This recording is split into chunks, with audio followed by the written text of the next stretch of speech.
8h33 sur RMC et BFM TV. Bonjour Daniel Cohen. Bonjour. Merci de répondre à mes questions ce matin et surtout de nous donner les clés. Vous êtes économiste, vous êtes président de l'école d'économie de Paris, vous êtes normalien agrégé de mathématiques et aujourd'hui, on l'entend dans tous les sondages, la moitié des Français dit être à 5 € près lorsqu'ils vont faire leurs courses. Inflation qui explose, croissance qui s'écrase, salaire qui stagne. Alors faut-il craindre le pire, à la fois sur notre portefeuille, notre caddie, mais aussi sur une question de la souffrance, du mécontentement et peut-être même d'une colère sociale. C'est tout cela qu'il faut que vous nous aidiez à mieux comprendre ce matin. D'abord, est-ce que vous pouvez nous dire où on est ce matin? Est-ce qu'on est dans un pays en crise, dans une Europe en crise, dans un monde en crise? Est-ce qu'on peut dire le mot crise? Oui, si on ne le dit pas maintenant, je ne sais pas quand est-ce qu'on va le dire. On est dans un monde en crise, évidemment, avec la guerre en Ukraine qui est en train de nous obliger à réviser toute l'idée qu'on pouvait avoir de la paix au XXIe siècle. On a la guerre à nos frontières, donc ça change l'état d'esprit, indépendamment évidemment des choses très profondes qui se passent sur le terrain géopolitique.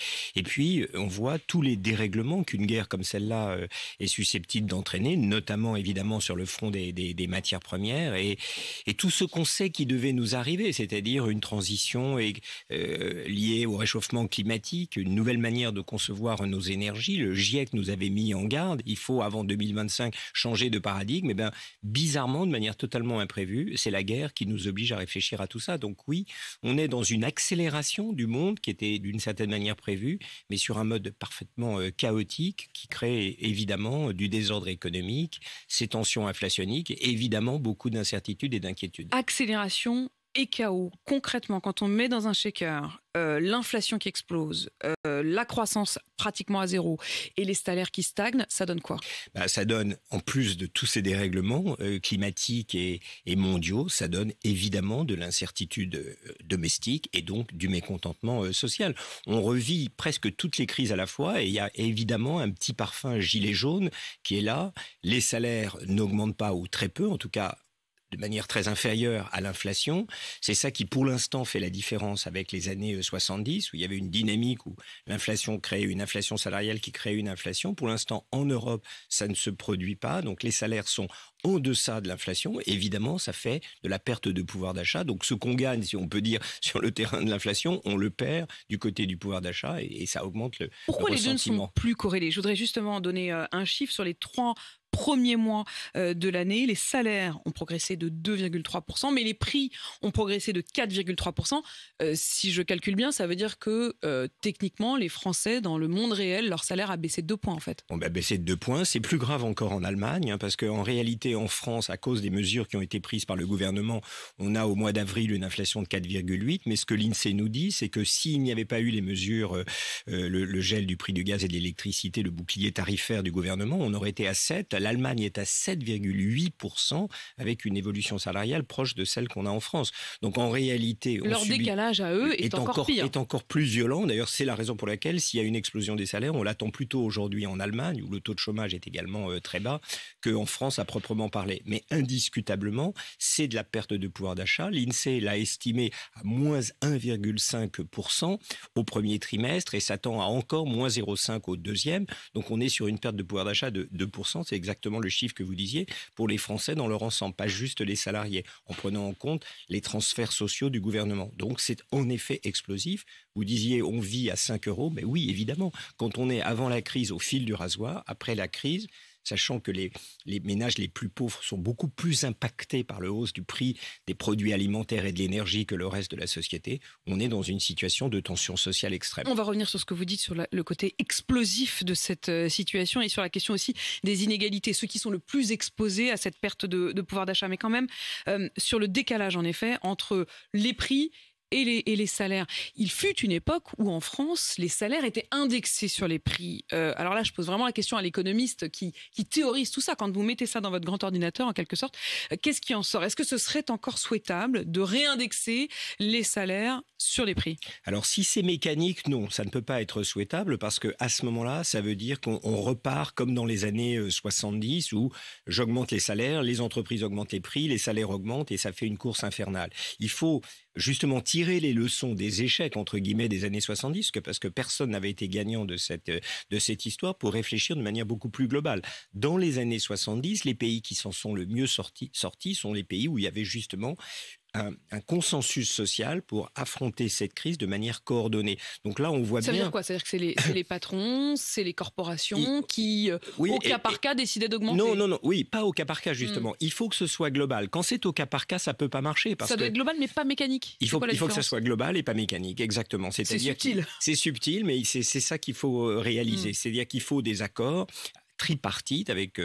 le gouvernement en arbitre. Le gouvernement va mettre beaucoup d'argent dans cette histoire pour absorber le choc. Il faut que ce soit ciblé, il faut que ce soit compris. Il faut que les salariés, les représentants, les syndicats de salariés et d'entreprises, le MEDEF, se réunissent aussi et qu'on sache ce qu'on veut faire. Donc, qu'est-ce qu'on veut faire par branche? Il faut évidemment revaloriser les bas salaires. Comment je le fais? C'est des hausses de salaire, c'est des baisses de charges, c'est des transferts directs du gouvernement et puis c'est des concessions du patronat aussi. Donc, tout ça doit faire l'objet d'un consensus, d'une réflexion globale dans lequel on sait que si on augmente les salaires, ça n'est pas le lendemain matin pour augmenter les prix. Donc, c'est subtil, c'est compliqué, mais il y a un coût à absorber de l'ordre, là, c'est le déficit énergétique. Ça veut dire que le quoi qu'il en coûte n'est jamais fini, en fait. On a eu un quoi qu'il en coûte pour le Covid, on va avoir un quoi qu'il en coûte pour l'Ukraine et un quoi qu'il en coûte pour l'inflation. Voilà, il le faut. Alors après, ce quoi qu'il en coûte, il faudra le solder et c'est là que l'État devient l'arbitre. C'est-à-dire, si on veut traverser cette crise d'une manière qui soit socialement harmonieuse, oui, il faut que l'État mette à la poche, mette de l'argent mette la main à la poche. Donc, il faudra à un moment donné des mesures de redistribution. C'est-à-dire qu'on ne s'en sortira pas sans des mesures de fiscalité compensatrice. C'est ça, ce plan global qu'il faut avoir. Quand vous dites fiscalité compensatrice, tout le monde entend augmentation des impôts. Augmentation des impôts pour ceux qui sont les mieux protégés. Vous savez, pendant la crise du Covid, il y a une énorme constitution d'épargne qui s'est produite. Mais on sait aussi qu'elle est très inégalement répartie. Ce ne sont pas les bas salaires qui ont pu épargner pendant cette crise. C'est pour ça qu'aujourd'hui, la tension est très forte. Alors qu'on a, je ne sais pas combien, 150 milliards qui dorment encore, en fait, qui n'ont pas encore été dépensés. Donc, tout ça, c'est de la macroéconomie politique, si je puis dire. C'est-à-dire qu'on sait qu'il y a des ménages qui traversent mieux cette crise que d'autres. Encore une fois, c'est quoi le choix? C'est soit on fait cet ensemble de discussions en même temps, simultanément, en sachant qu'il y aura des impacts redistributifs des mesures qu'on prend, soit on laisse les gens s'auto-organiser et à ce moment-là, la récession sera pire parce qu'on augmentera les prix et les salaires sans concertation globale. Est-ce que dans ce cas, il y aura récession? Pour l'instant, le mot n'est pas lâché. Alors, le mot n'est pas lâché. Sur l'année 2022, il n'y aura pas de récession. On aura une croissance positive. Pourquoi? Parce qu'on est encore en train de manger en quelque sorte le pain blanc de l'après-Covid. On a retenu les investissements, on a retenu les dépenses pendant le Covid. 2020, il y a beaucoup d'entreprises qui auraient pu être liquidées, qui ne l'ont pas été. Qui n'ont pas été. Bon, et surtout, il y a encore beaucoup d'investissements. Il y a des recrutements. Un des paradoxes de la situation actuelle, c'est que le marché du travail est très tendu. Les entreprises, en fait, l'emploi va bien. L'emploi va bien, le taux de chômage est faible.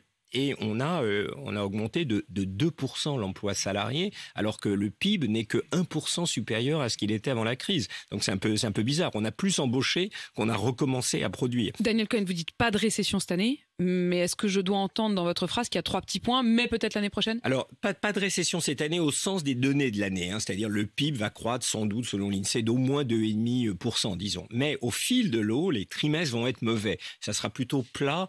Au cours en tout cas cette année, déjà le premier trimestre est plat, le deuxième le sera quasiment, et on va voir pour le troisième. Mais il ne faut pas s'attendre au fil de l'eau à une augmentation spectaculaire, mais comme on a bien terminé l'année d'avant, vous voyez, on est sur une marge plus élevée, on a un acquis de croissance, comme dit l'INSEE, qui fait, on n'aura pas un PIB négatif cette année, ça c'est certain, mais l'année au fil de l'eau sera très mauvaise. On parlait à l'instant de la question aussi de la hausse des petits salaires. Jean-Luc Mélenchon a dit hier qu'il était favorable à un SMIC à 1 500 €. Je ne vais pas vous demander de faire de la politique, mais justement de nous dire quel serait l'impact.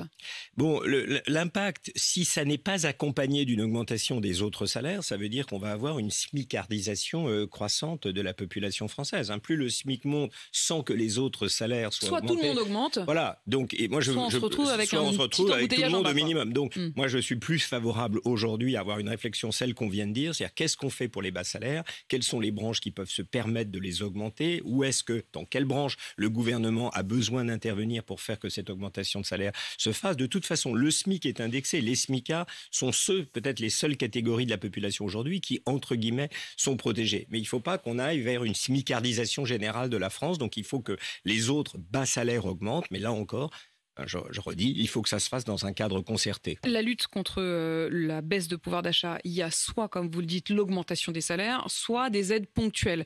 D'ailleurs, peut-être qu'il faut les deux.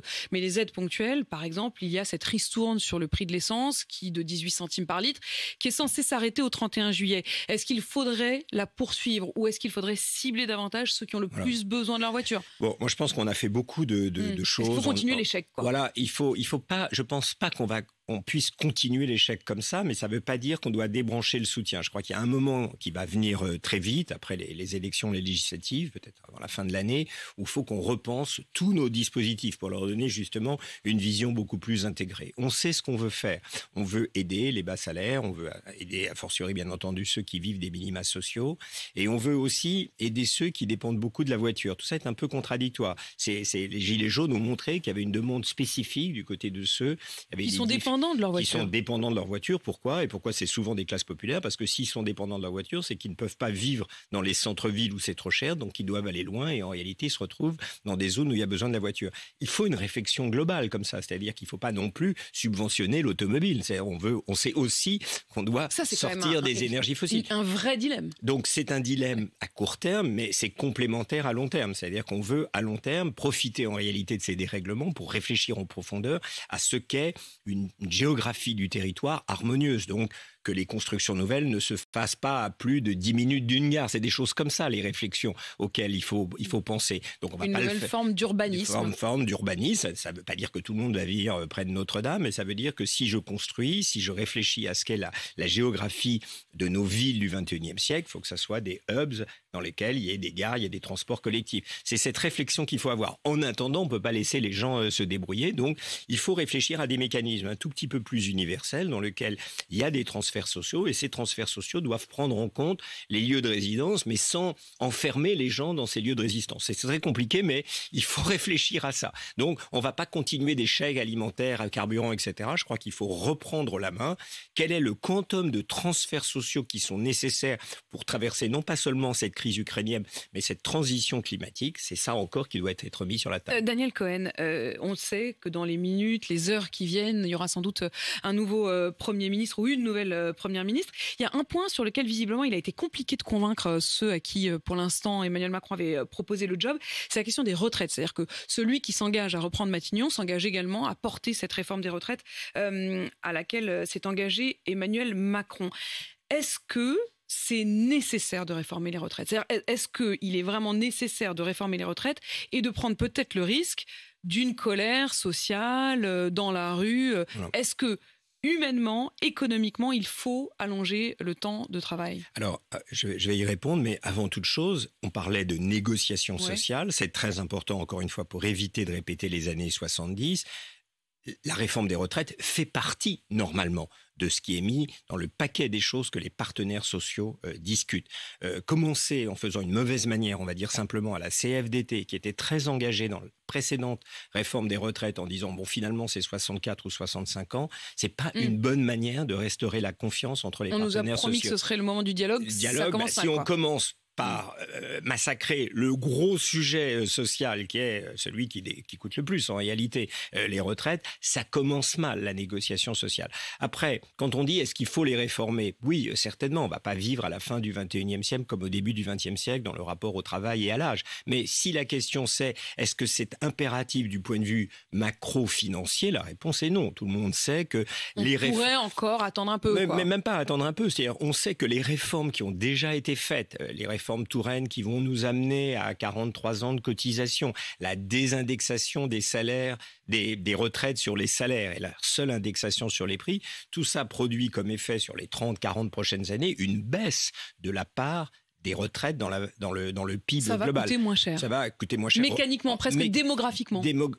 À cause des mesures et à cause du fait que les retraites n'étant pas indexées sur les salaires, la hausse du PIB mécaniquement, vous voyez, dilue la part des retraites dans le PIB. Donc là, Daniel, on est au-dessus de 14. Je vais essayer de comprendre. Ce que vous êtes en train de me dire, c'est que économiquement, ça n'est pas urgent de réformer les retraites. Voilà, économiquement, ça n'est pas nécessaire. Encore une fois, la part des retraites est supérieure à 14% du PIB, ça va se rapprocher de 12%, donc les réformes déjà faites font baisser la part des retraites. En revanche, il y a des questions qui vont se poser, c'est-à-dire, est-ce que les retraités ne vont pas s'appauvrir trop relativement au reste de la population? C'est ça qui est mis en réalité dans cette équation qui, curieusement, fait baisser la part des retraites dans le PIB. Ça, c'est une réflexion d'une autre nature. Est-ce qu'on veut faire Niveau plus de pension, quoi.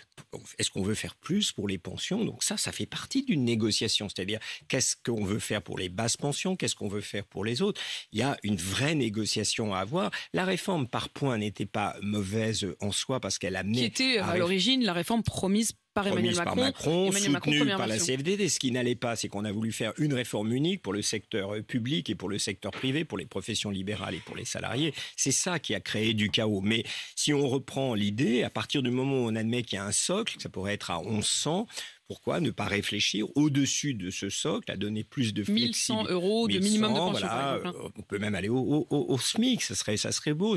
On est certain qu'à partir du moment où vous avez cotisé 43, vous avez droit au salaire minimum. Et puis le delta, oui, on peut prendre des systèmes par points pour permettre à ceux qui veulent travailler comme des dingues jusqu'à 85 ans de gagner plus s'ils le veulent. Donc il y a une vraie réflexion sociale à avoir, mais encore une fois, elle est sociale. Elle n'est pas macroéconomique. Macroéconomique, la raison est plus sociale et politique qu'économique purement. Mais Daniel Cohen, je reviens quand même sur ce que vous m'avez dit au début. Vous avez commencé par me dire que la situation elle était explosive, qu'il y avait comme un air de gilet jaune parce qu'il y avait potentiellement une explosion sociale. Donc dans ce contexte-là, rajouter ou lancer l'allumette des retraites, est-ce que c'est franchement une bonne idée? Non, c'est pas une bonne idée. Encore une fois, si on veut parler des retraites, pourquoi pas? C'est important. C'est pas de cette manière-là. En plus, tout le monde sait, indépendamment de ce qu'on vient de dire sur le fait qu'il n'y a pas du tout le feu dans la demeure, en tout cas eu égard aux réformes qui ont déjà été faites.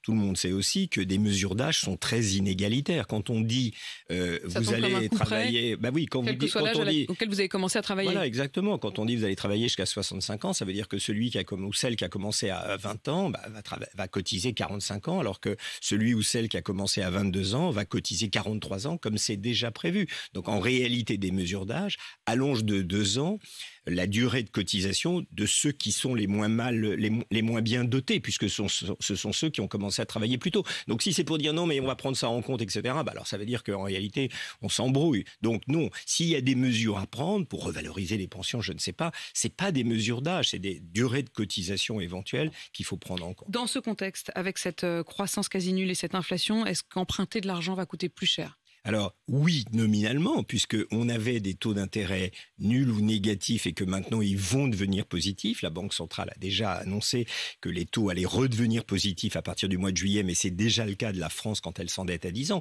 Mais attention, le vrai coût, c'est pas le coût qu'on paye nominalement. Il faut prendre en compte l'inflation. C'est pas le coût que chacun paye à la fin du mois pour rembourser un emprunt. Non, parce qu'il y a l'inflation. Si je m'endette de 100, que je paye 10% d'intérêt, mais que l'inflation est à 20%, en réalité, j'y gagne. Parce que l'inflation... Parce que je vendrais plus cher mon bien ou ce que j'aurais acheté exactement, avec mon emprunt. Voilà. En termes de pouvoir d'achat, je vous rends moins que ce que je vous ai emprunté. Donc, on reste encore. C'est pour ça qu'il ne faut pas... Donc, vous ne découragez pas ceux qui nous écoutent et qui ont éventuellement des projets et qui peuvent se le permettre de le faire. De le faire si ils sont eux-mêmes garantis, comme ce sera le cas de l'État, que leurs revenus seront indexés sur l'inflation. C'est ça la différence. L'État, par définition, son revenu est indexé sur l'inflation parce que son revenu, c'est le PIB. Et le PIB, il augmente comme l'inflation. Donc l'État ne sera jamais mis en défaut ou en difficulté par cette hausse des taux parce que l'inflation, pour l'instant et pour longtemps encore, si on regarde les projections, ce sera le cas dans les 10-15 prochaines années. L'inflation, oui, mais même si vous voyez... Non mais attendez, 10-15 prochaines années l'inflation ou c'est moi qui ai mal compris? Non, je dis, l'État se finance... En France, va se financer autour de 1,5%. Même à supposer que l'inflation converge vers les 2% que nous a promise la Banque Centrale Européenne. Mais donc j'ai l'impression que vous estimez que c'est une estimation plutôt basse. Oui, donc à supposer plutôt que optimiste. Voilà, disons que c'est 2. On se projette dans les 10 prochaines années. Okay. Disons que l'inflation est à 2. Si la France continue de se financer à 1,5%, vous voyez que le taux auquel la France se finance est inférieur à l'inflation. Donc, en réalité, l'État gagne toujours de l'argent, même si c'est moins visible, en s'endettant. Les taux sont positifs, mais les taux réels, après correction par l'inflation, restent négatifs. Daniel Cohen, est-ce qu'en France, aujourd'hui, quand on est pauvre, on est de plus en plus pauvre, et quand on est riche, on est de plus en plus riche. Ce qu'on voit, en tout cas, c'est difficile d'extrapoler ce qui va se passer dans les 5 ou 10 prochaines années, parce que cette hausse des taux dont on vient de parler va faire baisser le prix des actifs. Donc les riches qui ont beaucoup bénéficié de la hausse de leur patrimoine vont être un peu écornés par la remontée des taux. Mais bien sûr que oui. On sait que depuis 10 ans, 20 ans, on est dans un monde social complètement éclaté. On a perdu depuis longtemps déjà ce qui faisait la force de la société industrielle, c'est-à-dire une société dans laquelle les ouvriers, les contremaîtres, les ingénieurs et les patrons, au fond, appartenaient au même monde. Maintenant, on vit dans des mondes séparés, pas simplement géographiquement, mais industriellement. On a des entreprises où on ne regroupe que des ingénieurs, on a des entreprises de sous-traitance où il n'y a que des ouvriers, on a des services d'entretien. Chacun est dans sa boîte et a du mal à en sortir. Il n'arrive plus à en sortir et il n'y a plus de force de cohésion. C'est pour ça que l'État joue un rôle très important, plus encore que dans les années 70. Et heureusement que l'État est là, donc si je vous écoute bien. Daniel Cohen, merci de nous avoir donné les clés pour mieux comprendre ce matin. Je rappelle que vous êtes économiste. Je retiens quand même des mots assez inquiétants dans votre vocabulaire. Fracture, chaos, explosion. Tout cela, c'est au menu du futur ou de la future Premier ministre qu'on aura sans doute dans la journée et qui aura donc du pain sur la planche. 8h53 sur RMC BFM TV.